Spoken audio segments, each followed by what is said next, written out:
Et là, je vois une scène improbable. Je vois des Japonais arriver en Pontacourt avec un chihuahua. Ils sont rentrés dans la boîte. Piment Cabri. Oh, la chaîne qui poique.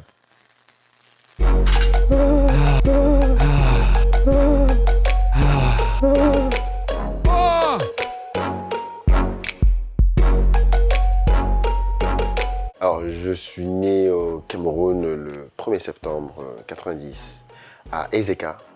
Je suis un produit bio. Et je suis, on va dire, arrière-petit-fils d'un révolutionnaire camerounais qui s'appelle Oumniobé. Je ne dis pas appelé parce que comme pendant des années, il fallait absolument, au Cameroun, il ne fallait pas prononcer son nom. Malheureusement, je porte son nom. Et nombreux, ma famille, mon grand-père portait son nom aussi. Donc voilà, donc, oui, Ruben Oumniobé. Donc voilà, je suis un petit peu un descendant de ce monument camerounais. C'était après Olivier Tom, classique. Il y avait aussi des dessins animés. Il y avait, j'étais beaucoup avec, on va dire, c'était beaucoup les mangas à l'époque. On avait Dragon Ball Z, ça c'est la base. Moi, des fois, j'ai déjà fugué une fois pour aller regarder des BZ. Hein. Je pense qu'il n'a pas fait ici. Donc voilà, ne me jugez pas. Très bavard, mais toujours la punch qui faisait rire tout le monde et j'attendais qu'on soit en silence. Le prof dit « Qui a fait ça? Qui a fait ça ?» Je sais pas, Sorry, don't speak French.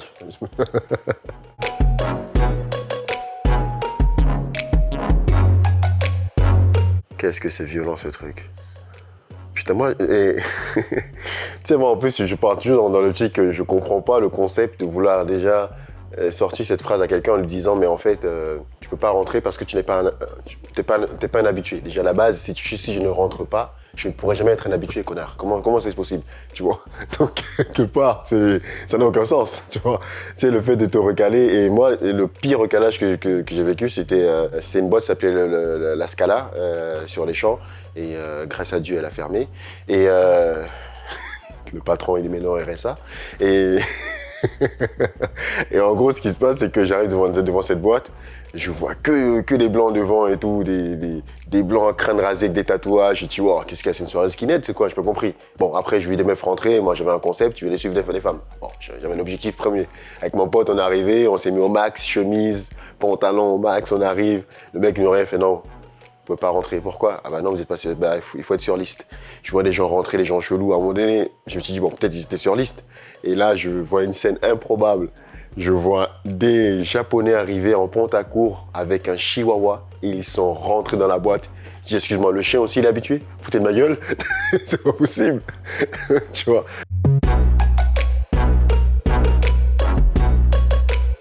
Ah, c'était violent. Ah là, je sais pas s'il y a un psy ici, mais c'était très dur. J'ai vécu un moment de solitude. Première scène, je commence à faire mes blagues, j'ai ma cousine dans la salle, j'ai deux potes, je suis stressé. Et ma première scène, je l'ai fait au Jamel Comedy Club. Quand je suis dit, mais je me prends Au début, je suis stressé, je pars en impro, parce que j'avais le téléphone de ma cousine, je savais pas, il était rose, je le sors, les gens ils se marrent, je dis putain, mais ah ouais?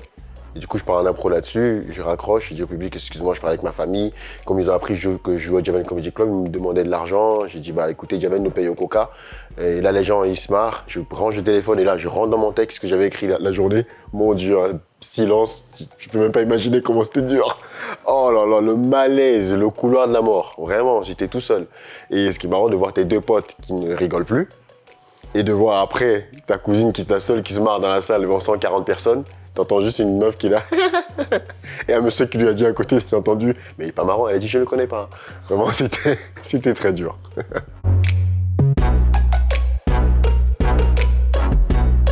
Oh, faut demander aux femmes. Je pense que oui, parce que c'est un tout.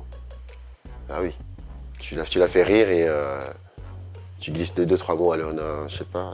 Tu vois, bah, bref, il y a une subtilité, quoi. Je peux pas expliquer ça à la caméra, tu vois, faut vivre ce moment.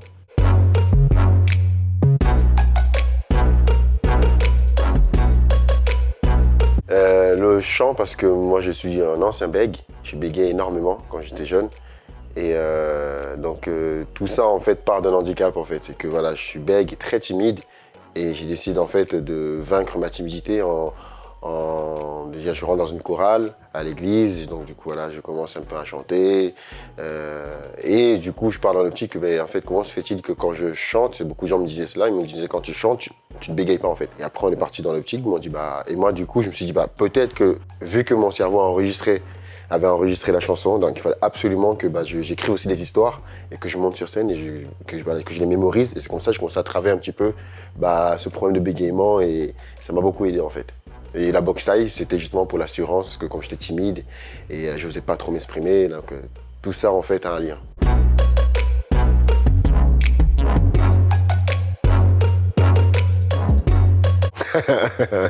Les éteindre, tu veux dire? Ouais, plutôt détendre. Plutôt.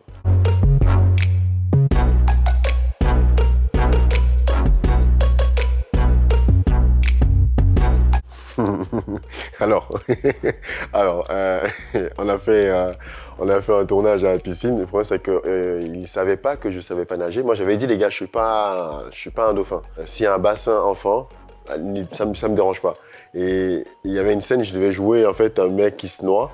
Mais le problème, c'est que j'étais vraiment en train de me noyer. Mais eux, ils ne savaient pas en fait. C'est qu'au moment où ils ont dit action, moi je pensais le bassin, c'était un petit bassin, c'était un 3 mètres truc. Du coup, moi je plonge. Je suis vraiment en train de me noyer et je vois toute l'équipe sur là. C'est bien, très bien ça, c'est bien. Oh, il joue bien, hein. Oula. Il y a un seul mec qui dit, mais je crois qu'il est en train de se noyer, les gars. Non, attendez, laissez-le encore. Là, il joue très bien, là, vraiment, waouh. Et j'étais vraiment en train de boire des tasses, quoi. Et c'était un moment très, très, très drôle.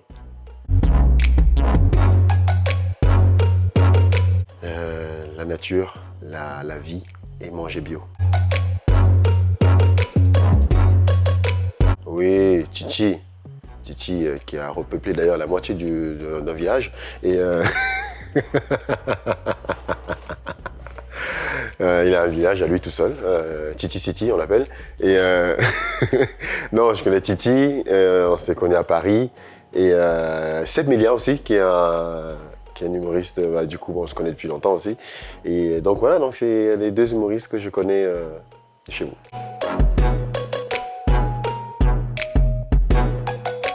Ah frère, tu connais, hein. Ah, il y a la rentabilité derrière. On veut savoir si après il y a une suite.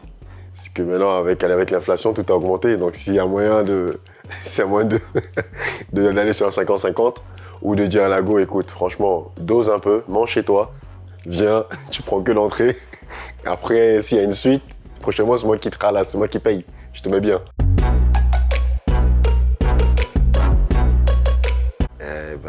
Plein de choses positives, continuer les spectacles et